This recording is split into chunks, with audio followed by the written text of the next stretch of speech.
Diana, I got your number from your resume on LinkedIn. My name is Sarah, and I'm an old student of. And like you, we had a relationship. I don't know the circumstances of your relationship with him, but it concerns me to see his behavior continued long after I knew him. I'm curious if you would be willing to talk to me about your experience. If not, I respect that. Sarah, I am at a loss of words, but also have so much to say. Yes, I would love to talk to you about this. Were you a student in Iowa? This is Diana. This is Sarah. And this is Blooming After Grooming, our podcast. How you been, bud? Okay. There really is. I mean, there is a lot happening right now, but I'm still blooming. Oh. Heyo. You know, how are you, Sarah?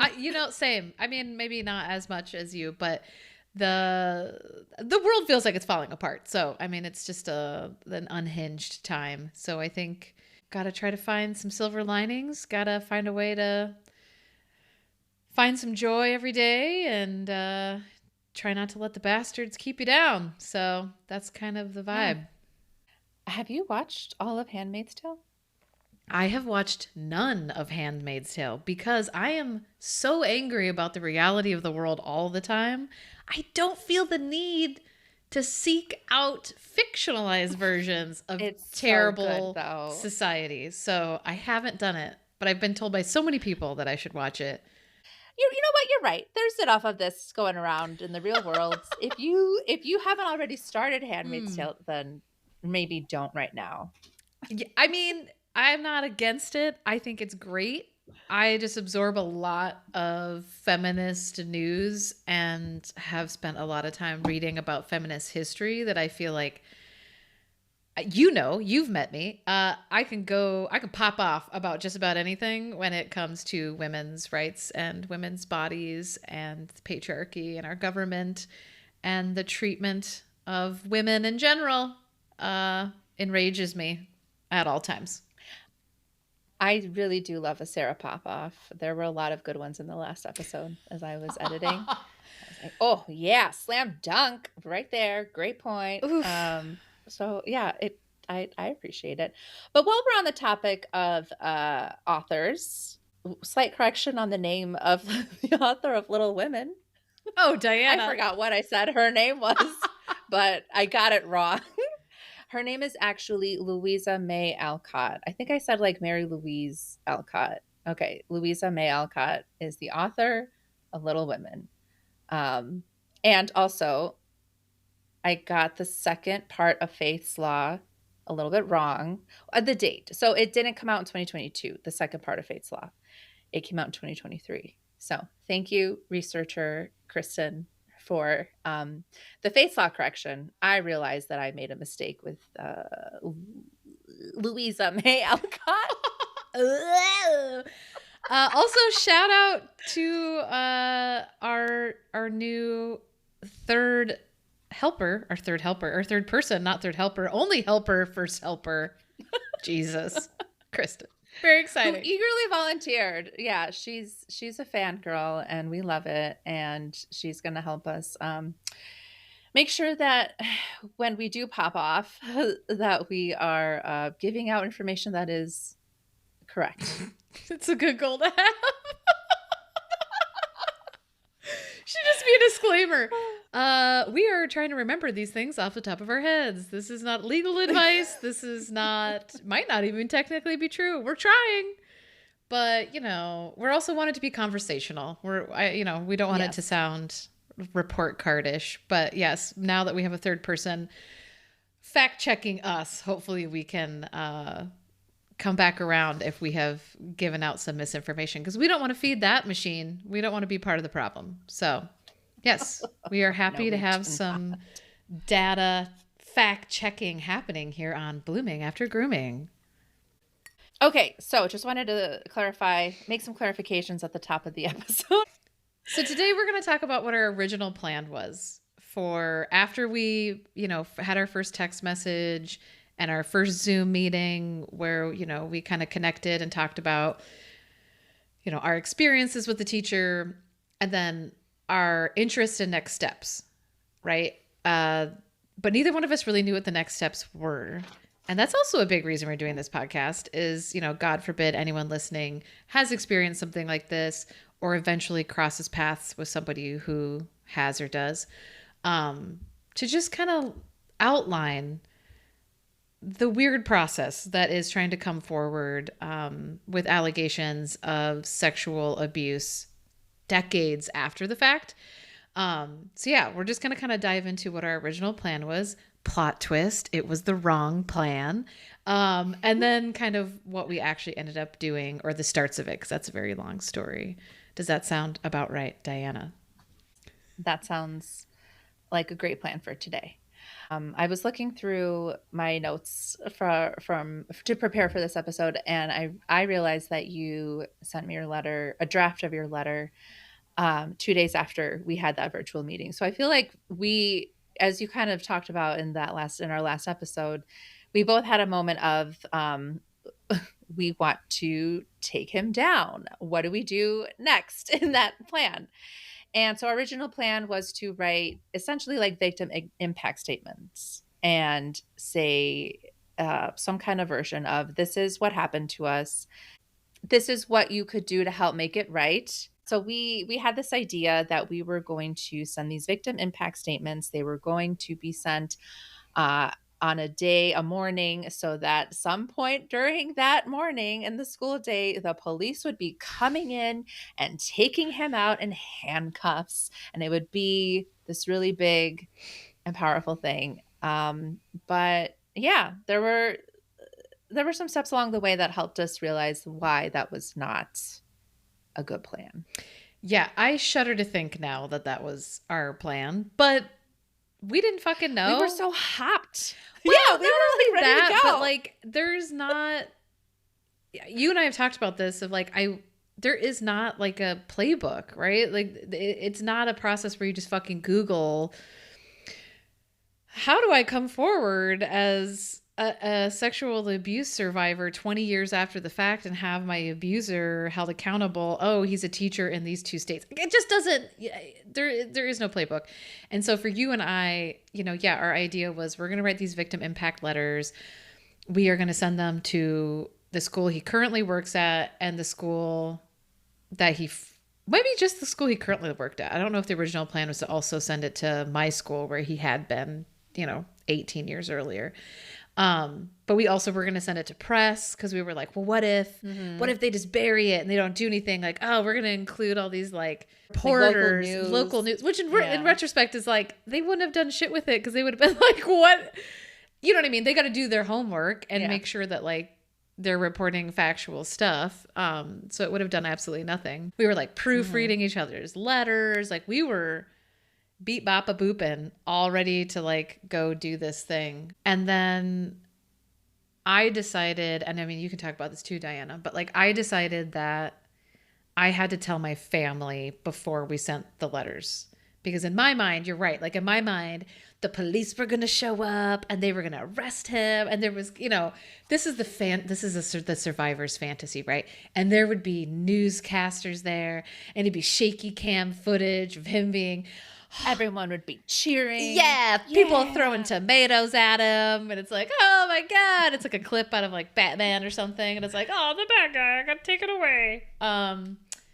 And in my mind, it was going to like, blow up and be in the press. And I felt, well, I should tell my family before I do this so that they don't find out through Google, right? Or they don't find out secondhand that I'm coming forward with my story. And that is what led to the brakes getting put on our original plan. Before we get into that, who did you show it to before I told you that we weren't sending the letters? Well, I had Dan read it, and Kristen, of course, she's always very much been part of this whole thing. I feel like we also had Kylie read the letters. I just don't remember at what point that was. Oh, not Kylie. No. Shaughnessy. Remember Shaughnessy? That's who gave us free legal advice. Damn it. Shaughnessy. Another correction. I was going to say, I feel like Kylie, no, we didn't really have as much involvement with Kylie. Like, I feel like I was on a lot of like group calls with her but like one-on-one with Yeah. us, no. Shaughnessy was the one that she gave us legal advice, and that was after the police report, I think. So yeah, so I show the letter to like my good friend Jolene, and Got it. Okay, yes. and I think probably my husband Carl. I would assume I had him read it. But then I texted my family and I said, you know, this is what happened to me. And my family had known about my quote unquote relationship with the teacher, right? At the time, as far as after I graduated high school, they obviously all felt like it was not a good situation, or most of them did, I think. And so I texted them about it. And then my dad side texted me and was like, can I read this letter before you send it out? Because my dad is a police officer. And let me tell you the absolute discomfort that was sending my dad my victim impact letter about being sexually abused by my teacher was probably one of the hardest steps of this entire process, honestly, was just having to share that with him, you know. And it sounds stupid to say because I was about to like send it out to the world, and like, you know, now we're doing this podcast, but like there's just something so different when you're you're 100% just like disclosing this kind of extreme experience with your dad, you know what I mean? It felt very different. And thankfully, you know, he read it and he wrote back and, you know, he said all the right things, you know, as far as like what you would hope from a parent, like, you know, I'm really sorry this happened to you, and I wish that I had been aware of what was happening at the time, and I'm sorry I didn't protect you, and which was really nice, you know, like it was just like, you know, a lot of times people don't always respond the way you want them to, and he handled it really well. Partially, I think he handled that well because that's his job, you know. Unfortunately, like he works with kiddos that are sexually abused and assaulted by adults a lot in his job, which is terrible to think about, but like it's something that he has experience handling, which I'm sure it was also really hard for him because I'm his fucking kid. So like, you know what I mean? Like I don't, Yeah. I'm sure it was a hard day on both sides of that phone. But he gave us very good advice, which was do not send this letter and file a police report instead. Because, you know, he was like, if you send this out and the teacher catches wind of it, any evidence that he might have, you're giving him a heads up and he'd be able to destroy that evidence. So like, you could be shooting yourself in the foot, which is something that neither one of us obviously had even considered, you know, like I was just like, beep, bop, a boop, bitch, here we go. Yeah. And then to have him just be really obvious, be like, well, if he still has photos or if he still has letters or if he still has emails or text messages or whatever, if you tip him off and he gets, even if he were to get arrested, which he wouldn't have based off of our emails alone, you know, if he makes bail before they get a search warrant or something, like he could delete, he could throw away, he could do whatever and purge all this evidence. So thank goodness I sent it to him, because I shudder to think how this process would have gone if we had started off the way we intended to. I don't know that we would have, not that it was an easy road, but I think we would have started off in such a combative position with everybody investigating that it would not have helped us and our cause. A detective, Sarah's dad, you are, I don't know if you want last names, but you're invited to be part of the big man club. All right. Because honestly, without him, we would have sent those letters. Without your dad being a detective, I mean, I didn't even think to start with a police report. Mm-hmm. It wasn't an option in my mind to walk into the police department and say, my teacher sexually abused me in 2008, you know, all these years later. So it really helped to have that perspective, to have the perspective of law enforcement. He was definitely coming from a point of view of just like, as a cop, if I was having to investigate this, I would not want you to send this letter because you're tipping your hat. You know, like he wasn't trying to give us like legal advice by any stretch of the imagination, but he was just like, you do not want to give this guy the upper hand in any way to destroy evidence, because that's all this is going to do, you know? I remember I'm looking at notes that I took from our call that day, and something that you said to me we hold the power, we hold the cards. Sending the letters would expose all our cards. And I think this is when something shifted in me as far as, yeah, I want to see him burn and I want to see accountability. This is a bigger problem than just me and the school district. You know, having your dad's perspective really opened my eyes to that. We got to be strategic about it. We got to be smart about it. We got to change the end goal. That wasn't just about this one asshole, this one person. It was so much bigger. So I don't remember being upset that we couldn't send our letters. You know, I know that was something that you were kind of worried about, that I was going to be like, fuck you, bitch. I'm going rogue and I'm sending my letter anyway. Well, I mean, to be fair, I had met you like 4 days earlier and I didn't know much about you. And, you know, you, even just the tone of the letters were so, like my letter was very like written from the perspective of very much being concerned about how it was going to be perceived, right? And trying to come off very kind of like what we talked about one of the other previous recordings, like not the perfect victim, but like being very mindful of that and like how I was being perceived when I wrote it. And it was very like factual and just, not that yours wasn't, but like it was just very like, this is what happened. This is how it impacted me. This is the person that did it. And yours was like, bitch, you were like so fiery, and you were like, these are my demands. Well, it's also my school district. Yeah, like you were like, you were coming off so much hotter than I was, and so I think that's why I was so worried, because I got off the phone with my dad, and I knew he was right, and I was like, oh fuck, now I have to tell her after I just hyped her up that this is what we're gonna do. And I mean, like, I was there with you, like I was ready to like send all this stuff out. And then, yeah, I felt like I was going to rain on your parade. So I don't know. I think that was a cool experience, though, because I think that was the first time you and I really had to be a team, right? Which was like, yeah, we're going to talk through this. We're going to talk about the pros and the cons, and we're going to figure out a plan that works for both of us. And I was so relieved when you were like, fine. You were like, I'm disappointed, but I understand. And I agree. And I was like, okay. And it felt good. Like, and I just feel like it was a great beginning of our relationship, of just being able to check in with each other and pivot if we have to pivot, and hit the brakes when we have to hit the brakes. You know what I mean? We've had to do it a few times along the way. So yeah, like it's one of those things that at the moment kind of felt like a bummer, but I think obviously it was really, really good for many, many reasons. Yes, it did. Oh, something else that you had said that I wrote down was, of the unspoken, you are the master. And I think I wrote down a lot of those notes like that, of like, be patient. In my life, I'm very impulsive. I don't think things through a lot. I don't even know if I was being medicated at this point for ADHD, because I had gotten connected with you after doing already the year of processing. Like, I just wanted to do something. And I didn't stop to really think about, is this the right way to go about it? Yeah. Like, for what I really want, is this the best way, or is it just going to feel good for a day before we realize like, oh shit, this isn't going to go anywhere?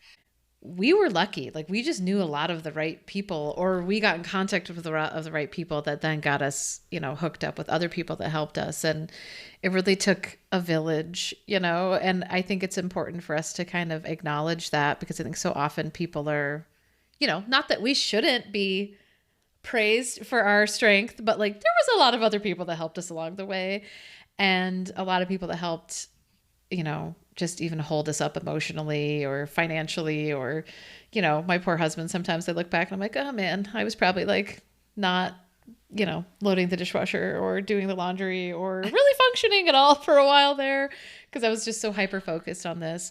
So yeah, it does take a lot of people. So after we got the old cool your cucumbers and don't send the letter, the suggestion was then to file a police report.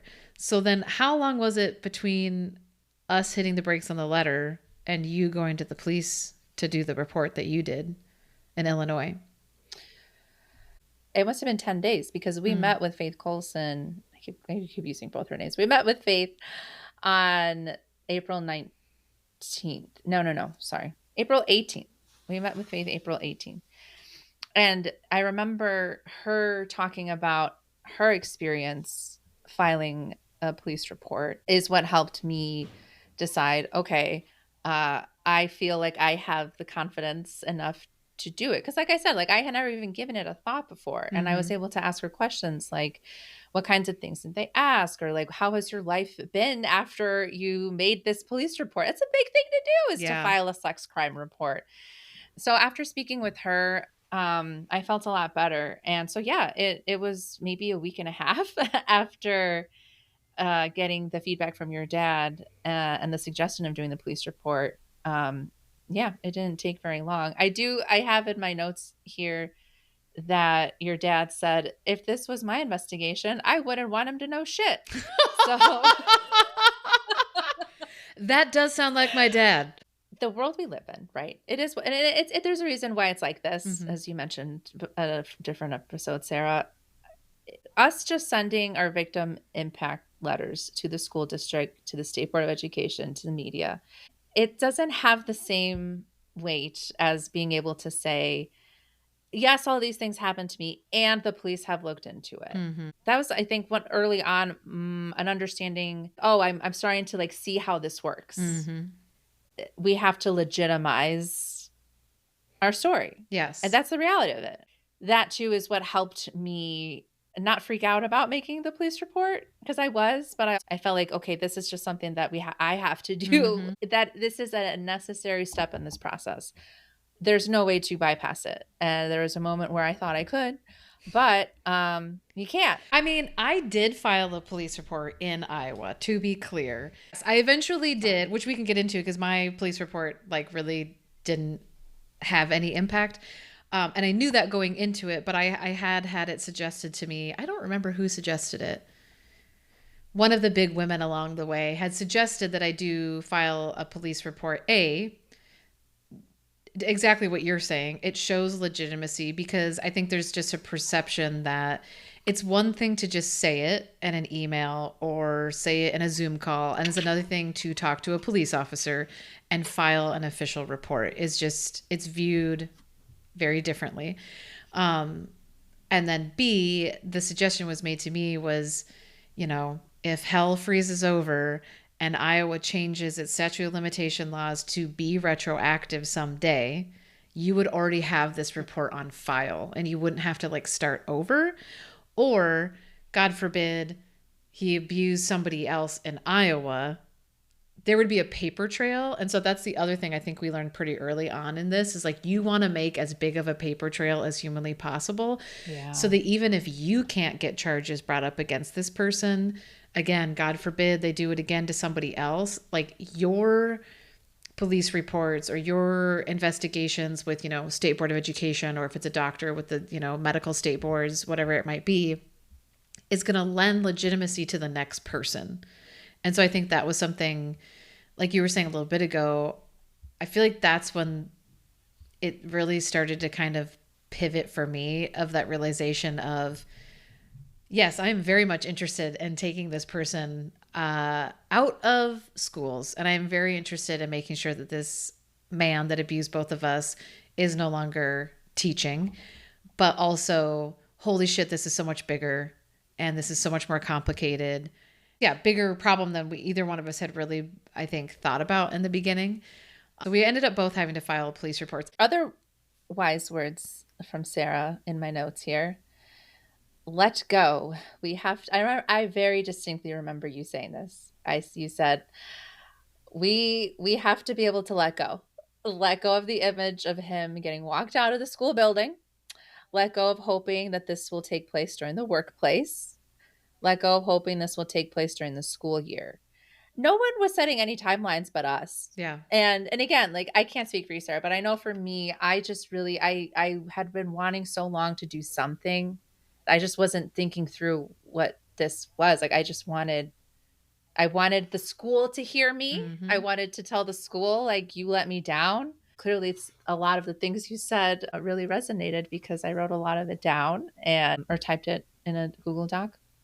And so it really helped to talk through with you and to hear from you. We got to accept this is going to take time. Yes, it's already like we've already waited. If we do this right, it's going to take time. When I did go in to file the police report, I knew that it was something that it was the next step. Police officer that you did your report to contacted me and also interviewed me on the phone. Because you had brought me up in your report. And I can't remember if it was the Illinois police or if it was the Iowa police, but one of them made me look at the teacher's driver's license photo to confirm. It was Illinois. It was Illinois. To confirm that we were talking about the same person, which again makes sense and is reasonable. But sweet baby Jesus, I had not seen him in 18 years.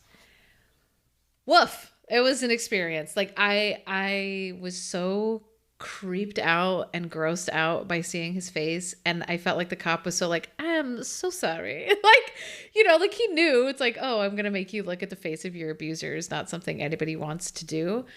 But I remember that being like one of the harder parts of it, beyond the super awkward specifics, because they ask very specific questions, which makes sense again because I'm sure they're trying to decide if they have the evidence, what they can kind of charge people with. But yeah, I don't know if there's anything more awkward than, describing in extreme detail your sexual abuse to a random middle-aged dude on the phone that you've never met before. It's a pretty weird experience. I filed the police report April 19th. When did you file the report in Iowa?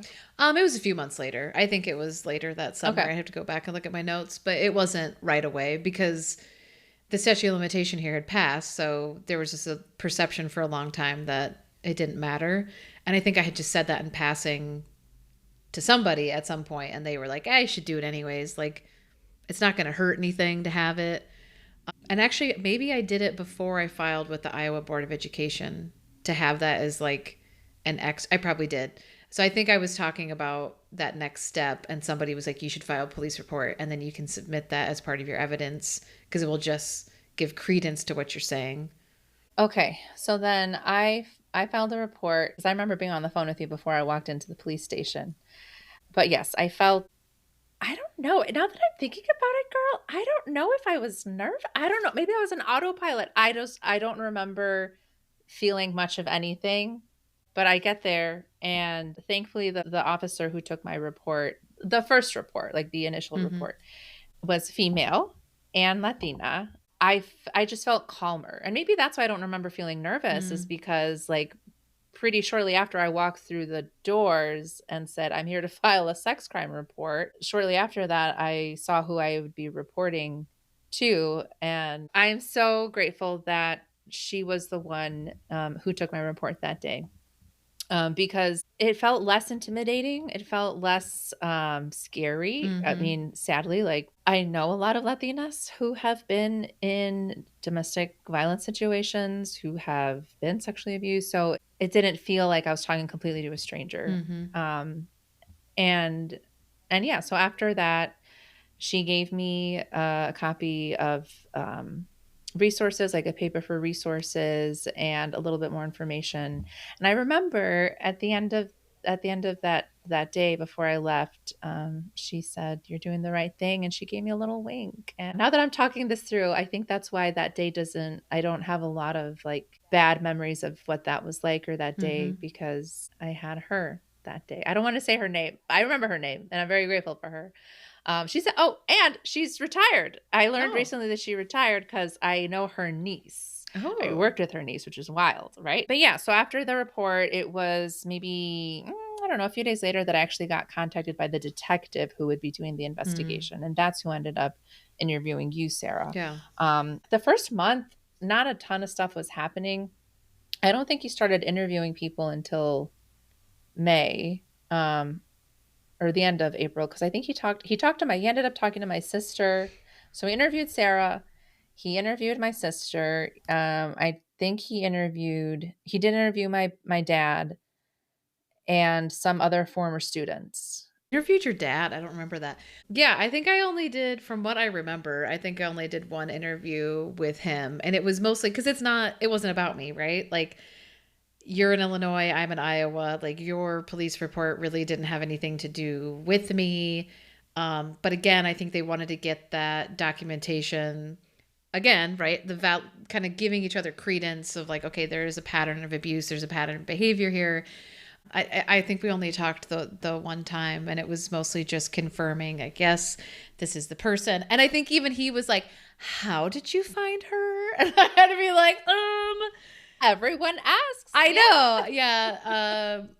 Which is always the big joke of like, oh, you should be a detective. I'm like, well, my dad's a cop, so it kind of comes to me naturally. Yeah, and I just remember, I think everybody we've talked to along the way has been, some people have been less helpful than others, but I feel like, and I'm not saying this cop wasn't helpful, but I think most everyone we have talked to has had pretty good decorum about it, right? Like, been pretty good about saying like, you're doing the right thing.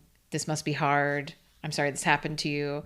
There were a few along the way that I would say was a little surprising at how not great they were at that, considering for some people that was literally their job, is to deal with victims. Point being, I think that was part of the conversation my dad and I had when I first originally told him, this is what happened to me and we're going to send this letter.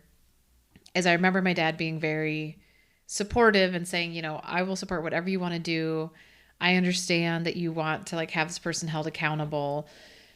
But he was also like, this system is not made for victims. It is not made for survivors. It is hard and it can be re-traumatizing, and it's okay to not do it, which I think was really nice to hear on the front end because, we were so fired up, and, the few people in our lives that we were telling about it, like, of course, I feel like the two modes people had was kind of like, yeah, fuck that guy. Like, woo, we're going to burn him down. Or, oh, you shouldn't do that. Like, oh my God, what if, which isn't really the energy you want either, because then it feels like someone's telling you you're making a mistake, you're doing something wrong. And so I think having somebody just say, I'm proud of you. If this is what you want to do, you can do it. But also if it's too much, if it's like not serving you guys, it's also okay to not do it. And I just think there's a really important distinction between fear being the motivation for not doing it and also just self-preservation are two very different, I think, reasons for kind of cooling one's tits on any issue. But I think it's an important thing to put out there because, I think a lot of times people view, I think we even got that or heard about it secondhand of people saying, well, why did they wait so long? And you could go off about that for 3 episodes, right? Ever. But part of the problem, part of the reason people don't come forward, or part of the reason that people drop charges or settle out of court is like, this is not for the faint of heart. Like it is a brutal experience just even trying to have someone held accountable, let alone surviving and processing the actual incident that happened to you. Just having to look at his picture and having to like in great detail talk to some random man explaining, were you penetrated? Like what? It's not a relaxing Tuesday afternoon. And I think it's important to just put out there of that awareness for other people that, I don't want to deter anybody from coming forward and like trying to find justice, but I also think it's important to shine light on the reality of that process and that it's tough, and it is not a walk in the park. And you and I, again, had each other, which most people don't have. Mm-hmm. Like we were able to do these reports and then immediately call each other and be like, oh my God, that was so weird. Or like, oh my God, I had to look at his photo, barf. Like, we were able to process it in a very different way. I can't imagine having to do that in a silo. Would just be a trippy experience, I would assume. Well, I'm really glad that your dad was there to give you that message of, if this is like, you don't, yes, understand you want to do this for yourself, but like, you don't have to. Mm-hmm.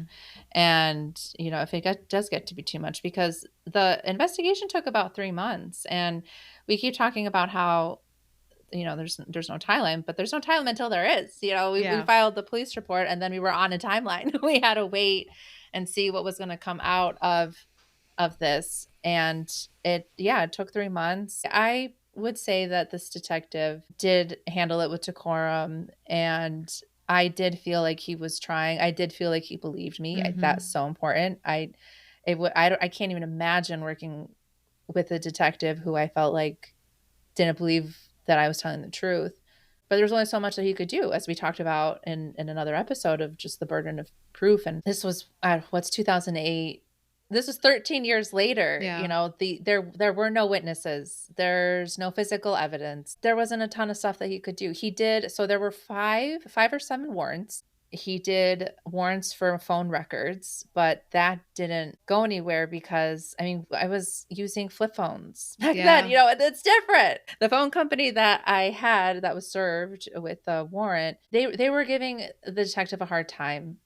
And the records that he was able to get there just wasn't enough evidence that came out of the warrants. Yeah. And so without evidence, without physical evidence, without him telling the truth, because he was brought in. Let's get to that part. He was brought in to be interviewed. Yes.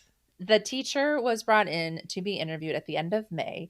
So you know what, Sarah? We didn't get our dream of him being walked out in handcuffs, but he left that school year and didn't realize like he was never coming back. Yeah.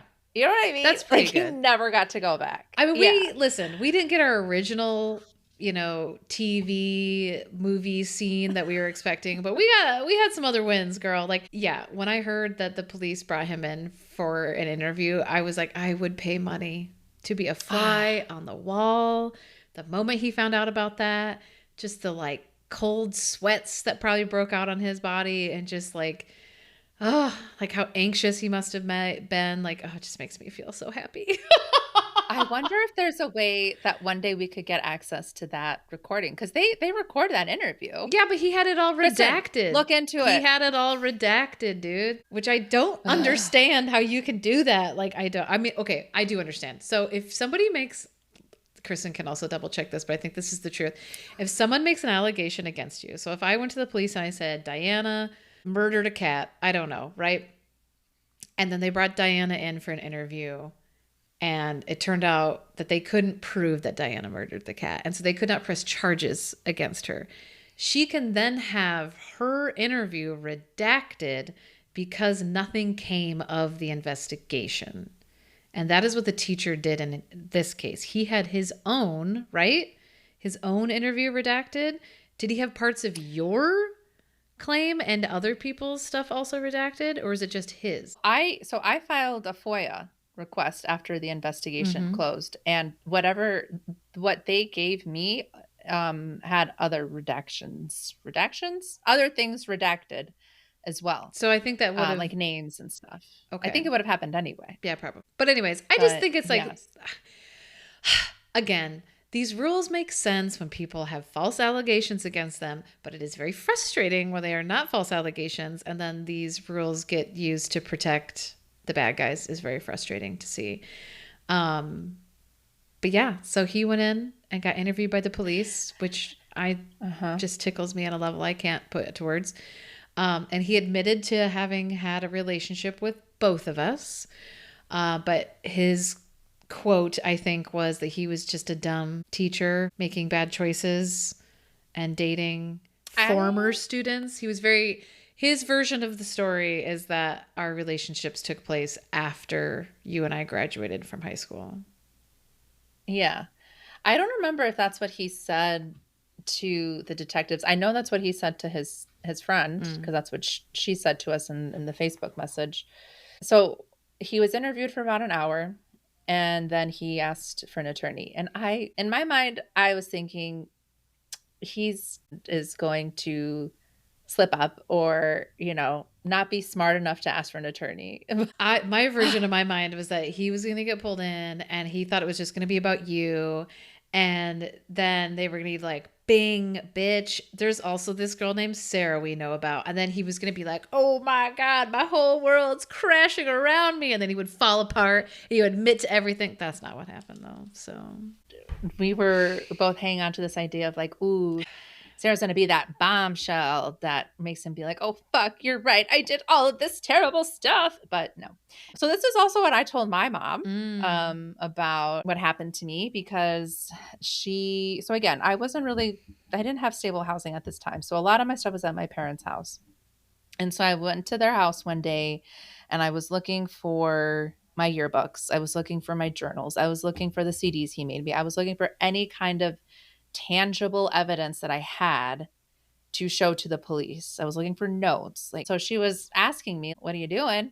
And I told her, and she helped me look for evidence. And I remember her being supportive. I remember her helping me look. I do remember her kind of saying things like, well, you were an adult at some point, right? And I know some of that is for her own protection, to not have to face that I was groomed and sexually abused by my high school English teacher. Yeah, so I went back and I looked for evidence, and this is when I realized that I really kept him such a secret. Like I had a journal, and I didn't write his name at all. And I remember, because this journal I would take to school, and I remember being afraid that I was going to leave it somewhere. So like it's like he wasn't even part of my life. Yeah.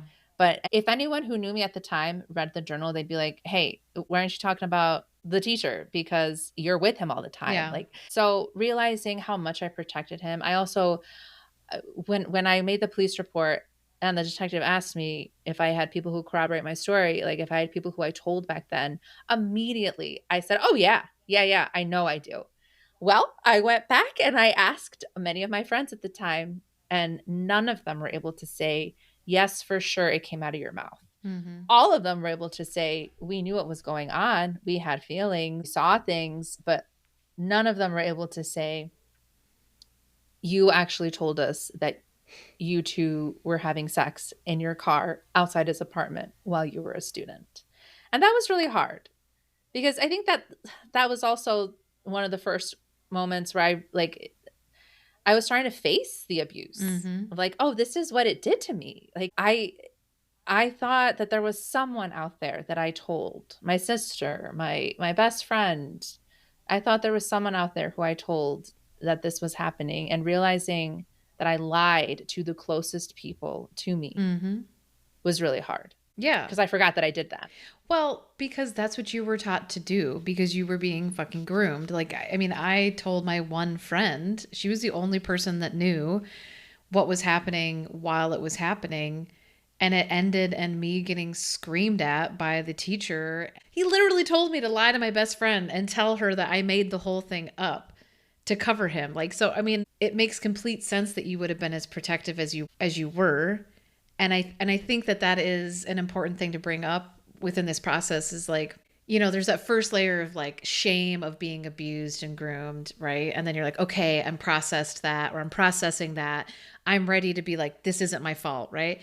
And then there's these other layers that you hit of like, oh, fuck, but I specifically prevented there from being evidence that now prevents me from being able to hold him accountable. So then you start blaming yourself for that, because like I had an insane amount of evidence that I fucking got rid of like in 2012.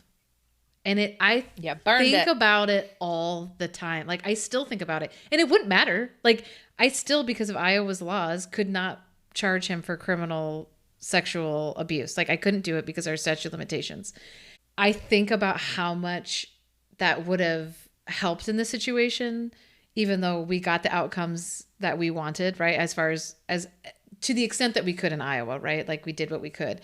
But it is brutal to think about. Like I had photos, I had letters, I had notes, I had journal entries. I mean, I had so much stuff from him that was before graduation. But I remember talking to a friend who is a lawyer when we first started all of this, going on a walk with him at some point and kind of just trying to pick his brain about what his thoughts were. And he was super like, this is not my specialty. This is not my forte. I don't really know, but just kind of sure we can talk about it. And I remember him asking about evidence. And I told him, I was like, well, you know, at the time in my mind, I was just holding on to relics from a past relationship, right? Like like old love letters or something. And I had gotten to a point where I felt like I was dragging a bag of bricks around with me. And I thought at the time, oh, if I burn these things, this is me letting go of this. Because I hadn't had my aha moment yet. Like I was still blaming myself. I was viewing this as like this gross, creepy thing that I participated in. And when I told him that I had burned all of it, I remember him saying, oh, you should never destroy evidence. And I remember thinking, it wasn't evidence to me at the time.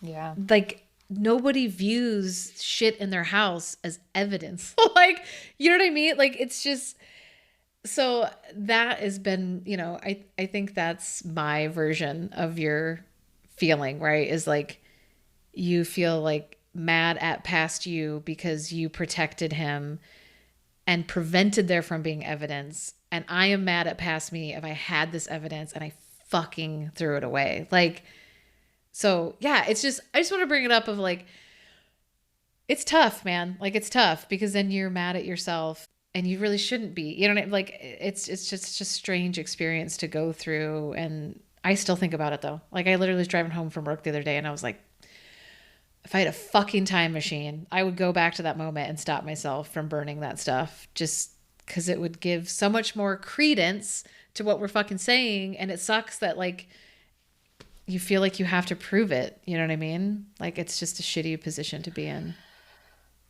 And it's a shitty position to be in. And the current system we have now with pursuing criminal charges, it just doesn't feel like the appropriate way to go about helping victims of abuse seek justice, because so many things have to happen for actually, like you said, what did we talk about the last episode? That the percentage of abusers who actually get convicted, It's like 4% or something. It is very, yeah, it's a very, very low percentage rate as far as abusers who actually get convicted. So for justice to happen, you have to first realize what happened to you, which, as research shows, it doesn't happen for the average person until they're in their 50s.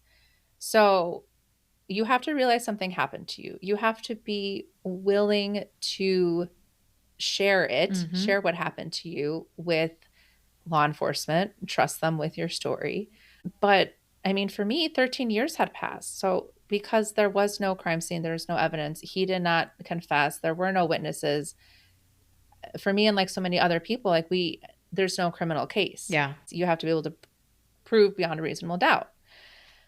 And yeah, so I understand why your dad was like, yo, my darling, this is not a victim-friendly system. It's not set up to protect you. No, it's not, because you're right. Like, you know, you have to be ready. You have to know what happened. You have to be ready to come forward. You then have to walk your ass into a police station and for an hour, if not longer, talk in intense detail about the thing that happened to you.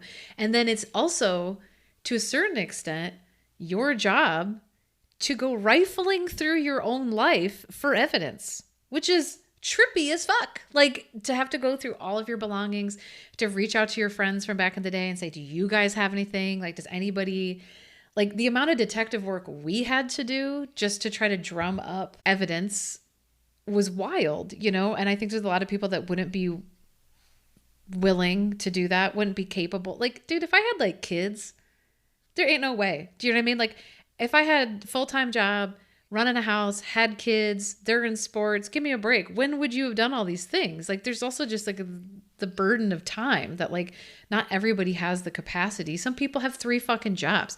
Like, not everyone has the ability to dedicate colossal amounts of their time to like archiving their own fucking life, which is essentially what you and I had to do for like that entire summer, was just us reaching out to people and going through every photo album and old school newspaper and yearbook and yada, yada, yada, and trying to find little scraps of evidence along the way. Then you're right. Even if you had enough evidence in Illinois to press criminal charges, well, shit, then we just would have been involved in the criminal justice system, like a trial, which is also not victim friendly, right? Like, best case scenario would have been there was a court case. and you had to go up on a stand, and his lawyer would have sat there and destroyed you. Tried to, right? Like, not saying that he would have won, but like it would have been, oh, well, she this and she that.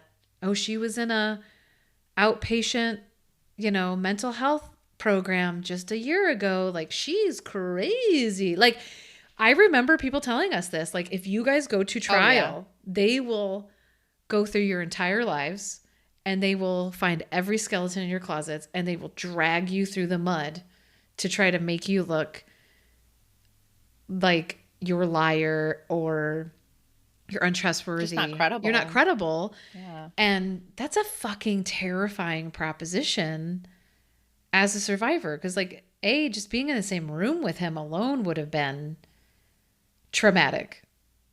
Let alone listening to, like, lies his lawyer would have spewed and then having us be cross-examined. I mean, it would have just...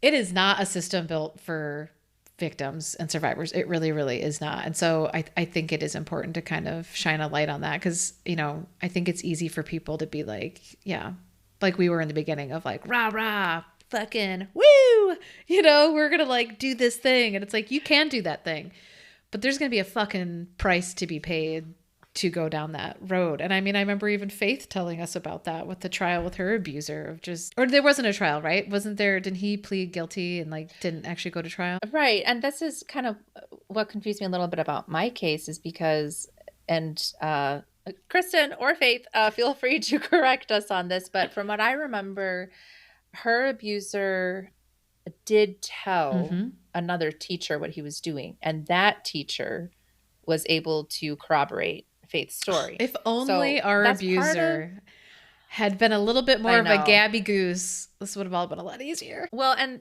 I remember really wanting the detective for my case to interview other staff because, again, in my mind, I'm like, someone saw something, someone knows something.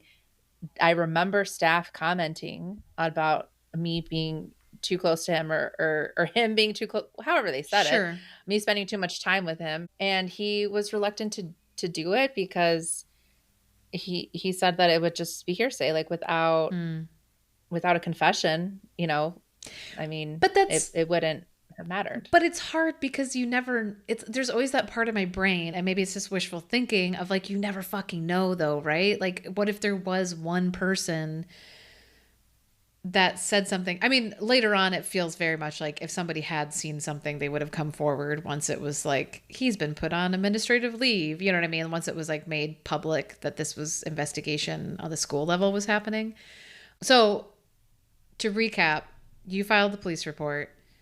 There was about a 3-week investigation. There were warrants that were 3 months. 3 months. Sorry, I say 3 weeks. 3 months. You did. And there were warrants that were issued. And in the end, the district court, is that right? Determined that there wasn't enough? My notes say the assistant state's attorney decided that the evidence was circumstantial and there wasn't enough to press criminal charges. Yeah. Which, again, reminder, I'll say this as much as I can. He should have a criminal sexual assault charge on his record. And it is assault for the state of Illinois. That is the verbiage, it's assault. But yeah, she decided that there wasn't enough evidence to press charges. And so the detective called me and, said, I believe you, but done all I can. Yeah.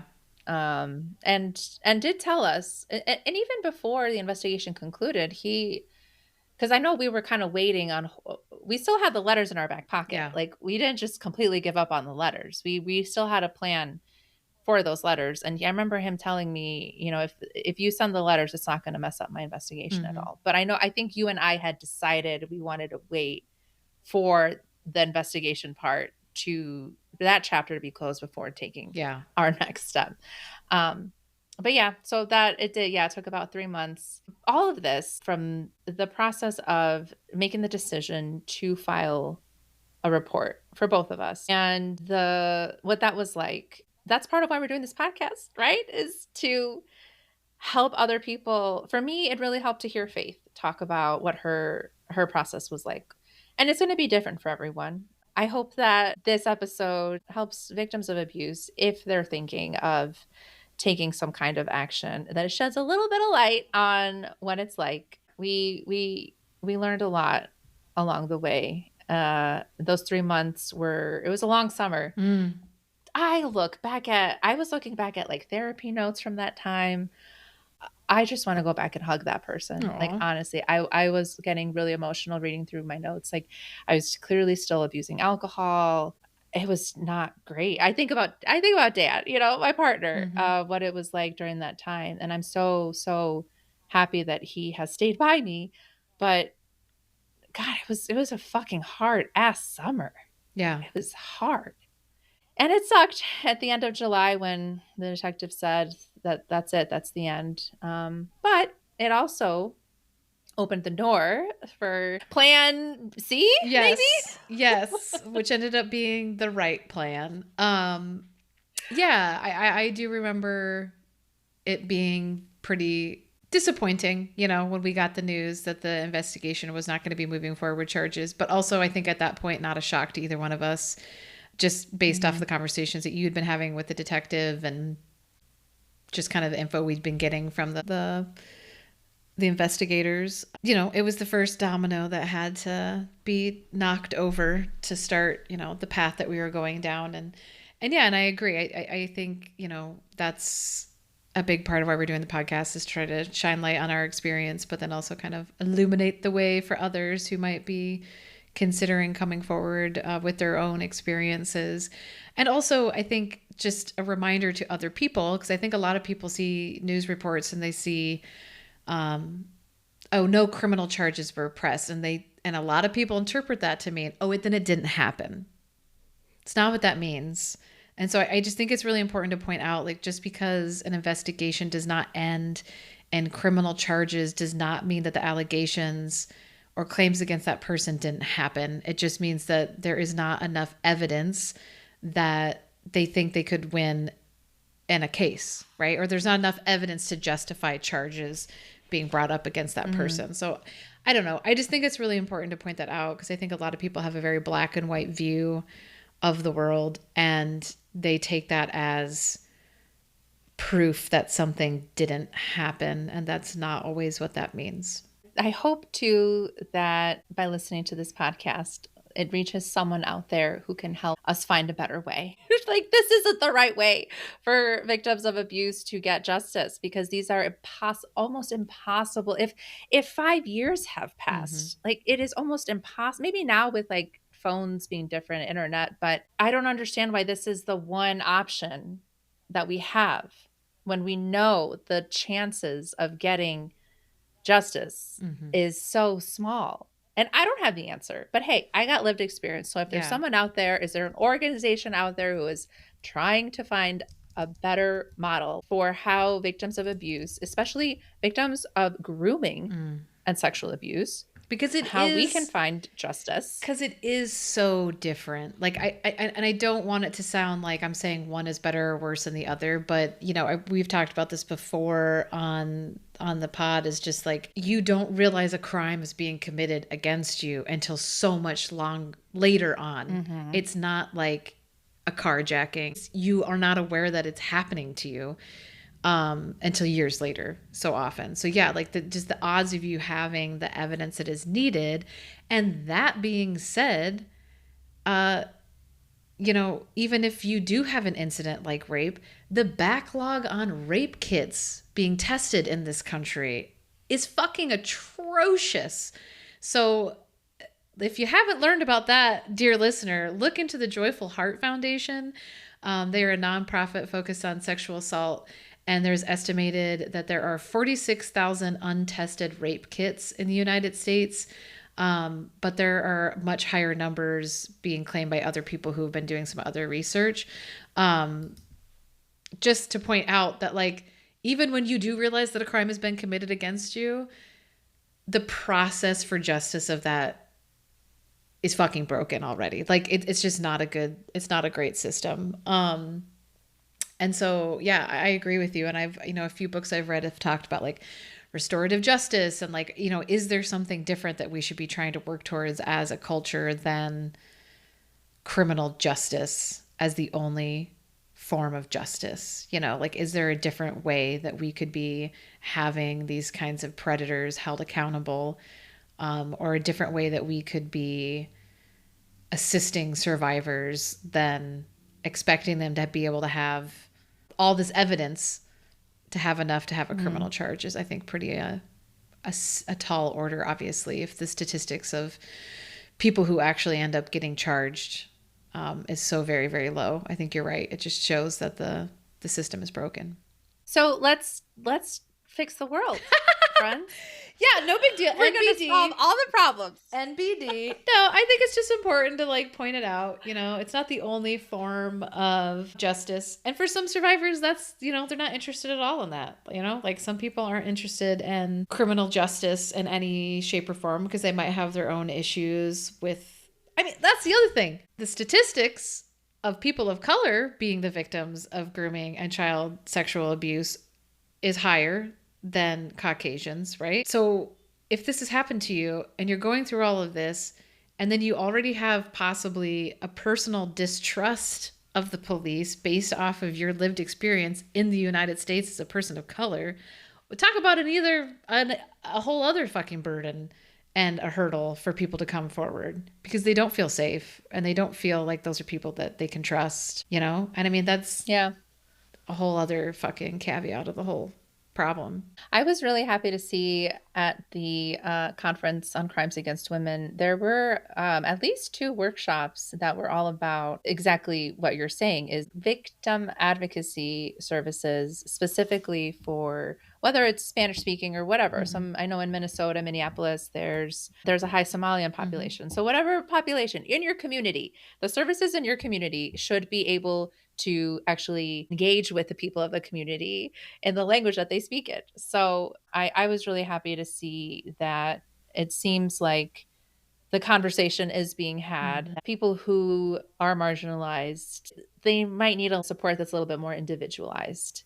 So I appreciate you saying that. Well, you know, I mean, especially with all the shit that's going on with ICE right now. I mean, it's like a thing. I was just talking to a friend about this, like how many women are being abused right now in the United States and are not coming forward because they are literally worried that they are going to be shipped off to a fucking, let's call it what it is, concentration camp that our fucking government is condoning right now. That should be upsetting people. Like, you know what I mean? Like, there's just all these people that like don't have access to the police and the way that I think a lot of people, especially myself as a white, you know, middle-class woman whose dad is a cop, like in my brain, it's like, the cops are your friends, you know, because that's my fucking experience. Like, I've known a cop my whole life. I have been in police stations many times in my life, but they have always been like going to see dad at work. Like, that's a very specific experience that many people do not have with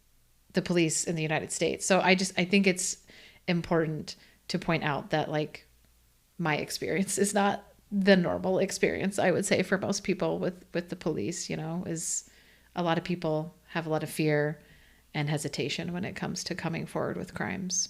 I think a lot about, because I know that I would have sent a letter to someone, whether it was him or the school. And originally when I was talking about my therapist, I told her I wanted to send it to the school. And I'm really glad that I had a mental breakdown in between and had to kind of put that on hold, have time to be able to, for you to come in my life, because I 100% do not believe I would have gotten as far as I did without your help, without your dad's help, without the state of Iowa's help. I know we dump a lot on Iowa so far, but here's a teaser. Iowa really comes in for the win in the future. It's so true. We'll talk about that in a future episode. And another thing that we learned going through the reporting process is at least the Illinois State Board of Education is very understaffed when it comes to who's actually investigating reported misconduct. So who knows if they would have listened to me at all. And yeah, I'm so grateful for you and Detective Sarah's dad and all the big women. Permanently only refer to my dad as Detective Sarah's dad. That's fantastic. No, I completely agree. And And same goes for you. Like, I think neither one of us would have had the outcome alone ever. I really don't think that we would have, because I think we gave each other credibility. Our stories were so similar. So I think we really benefited. And as much as I helped kind of like help you ground and slow down and like think things through, I think you have also been very helpful to me when I get like maybe overly cautious or my anxiety kicks up and I start to get like, oh God, but what if we rock the boat? And you're like, bitch, we're rocking the boat. And I'm like, okay. Like, I think we're a very good balance for each other. And I think we have done a very good job throughout this of, you know, yeah, just counterbalancing when one of us is kind of falling apart or maybe not handling it the best or not knowing what to do, the other one has risen to the occasion. So we're just so lucky, Diana. I mean, not for the getting groomed and abused part, but like, you know, the rest of it. Sarah, you are my silver lining. Aww. Samesies, girly girl. Aww. Oh, goodness. Well, now we're discussing. Good feelings are uncomfortable. Moving on from good look at my body right now. That was a police investigation, and I'm glad that we did it. I know it was the right decision, and it was one of many sharp turn to the left turns on our path. I filed mine, and I had to drive back to my home. Oh shit, that's a whole other fucking story. We should talk about that some other time. When I went and picked up my police report and I decided to go back to all the locations of my abuse, and I had a complete meltdown, and my friends had to come get me and my sister. So that's a whole other bag of cats. But that wasn't that summer? That was that summer. It's when I filed the police report, and then they would not email me the police report. I had to drive all the way down to Johnson County to go pick it up from the police station. And then that's when I decided to do a trauma tour like a weirdo, and it mixed results. I think we should talk about that in our next episode. All right, police report, check. What next? All right, so we got our first email in at bloomingaftergrooming@gmail. Am I saying that right? Yes, bloomingaftergrooming@gmail.com. We got our first email from a listener. So we're going to read it to y'all. And if other people want to write in and let us know what they've been getting from the podcast or suggestions they might have for Groom Scrolls, please do so. So this is from a listener named Mandy. And she says, "Hey girls, I just wanted to let you both know how amazing I think the podcast is and how much I'm enjoying it. Listening to you two talk about your experience, but in your style of playful and funny banter back and forth, is really refreshing way to hear heavy but important information. Sidebar, I am very happy that people are enjoying our laughter, because I think we both were deeply concerned about offending people. Yeah. So at least I don't know any other way to be. At least one person's enjoying our awkward laughter. Back into the email. After working in oncology for so long, it was always very clear to me how much support groups can benefit those going through things that others can't quite understand, and how helpful it can be to the journey of processing difficult things. You ladies are providing a podcast that not only feels like an amazing support group for yourselves, but is also able to provide the sort of support group feeling to anyone that listens and has been impacted by grooming or sexual abuse. And I feel like it is so powerful. Keep up the amazing work. I truly look forward to all new episodes and Groom Scrolls. My Groom Scroll recommendations are Never Been Kissed, which is on our list, and I think our next one that we will record, but not the next one that will come out, because we are over making proclamations about what's coming out next, because we keep fucking changing things. And the Hulu movie Teacher, which I have watched. Have you watched that one, Diana? I have. I watched that one early. That one came up a lot early on. Yeah. And I do remember watching We should rewatch. Yeah, that'd be a good one. Yeah, that's a good one. We should rewatch that one. Again, thank you for being so raw with your truths so that others can find support and courage and to not feel like they are alone. Love you, ladies. Aww. Aw, thank you, Mandy. Yes. Our that first little love letter. it it was very nice to receive and read that. And you know who you are if you're listening. We met with someone who has now publicly shared that she left her abuser. She shared this on her Instagram. And so she has said thank you. I'm absolutely not taking credit for her hard work, but I'm saying like she has expressed gratitude for Sarah. I think you specifically sharing about your realization that you, even though you escaped the teacher's wrath as far as like experiencing his anger and how he was also verbally and emotionally abusive, unfortunately, you found yourself in an abusive relationship and how it took you time to realize patterns of abuse that you hadn't realized before. And I know this person who I'm talking about, she mentioned hearing you say that really helped her realize what was happening in her life. So I'm happy to know that people are not turned off by our nervous laughter, but also that there are women out there are feeling seen, who are receiving our podcast with open arms. And it feels really good to know that we are reaching people. And challenge number 2. We've heard a lot of really positive feedback from people, and we love hearing it. It would mean so much if you could leave that positive feedback as a rating and a review on whatever podcast platform you use, because that will help other people find the podcast. And that is one of our main goals. That's my main goal, is to have this podcast reach as many people as it can, because there are so many victims of educator sexual abuse or educator sexual misconduct, which could also mean comments about the clothes that a kid is wearing or whatever. There's so many of us out there, and I would really love to see this podcast reach as many people as possible. So if you could leave us a review and a rating with your really nice feedback, please do. We also still want to hear them directly if you can, but please, if you have the time, leave a rating and review. Yes, well said. It does help us. Yes, we've gotten many lovely text messages that are living in the silos of our cell phones. Help others find the podcast by putting those comments, yes, like you said, on the podcast apps themselves or on our Instagram account, Blooming After Pod. And we also have a website, which is bloomingaftergrooming.com. Nope. It is bloomingafterpod.com. Bloomingafterpod.com. I'm a marketing specialist. God dang it. It's also a Monday evening, so come on. It is. It's tough. So anyways, we're appreciating the love. And I think, Diana, when we started this, we said our entire goal was to reach one person. And I think we can say that we have checked that box off. So I'm not saying we're done and we should quit, but it feels very good that I think we have already accomplished our original goal. But we're gonna keep on talking. So keep on listening. Okay, bye. Oh wait, actually, I have one more correction.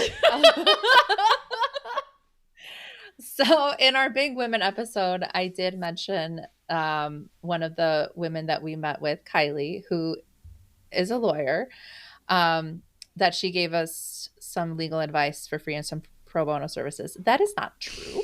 This was a different person. This was another big woman we met. I forgot how we got connected with her. I think it was probably through one of those other women. But she was also, maybe still is also a lawyer. Her name is Shaughnessy, and she's the one that actually, in like around the month of June. So the investigation, the police investigation was happening, and she was there and a resource to help answer some basic questions like what kind of proof are they looking for, what is needed, and things like that. So thank you, Shaughnessy, and thank you, Kylie, but I just want to make sure to give credit where credit is due. So that is my last correction. Good job. Okay, bye. How you been?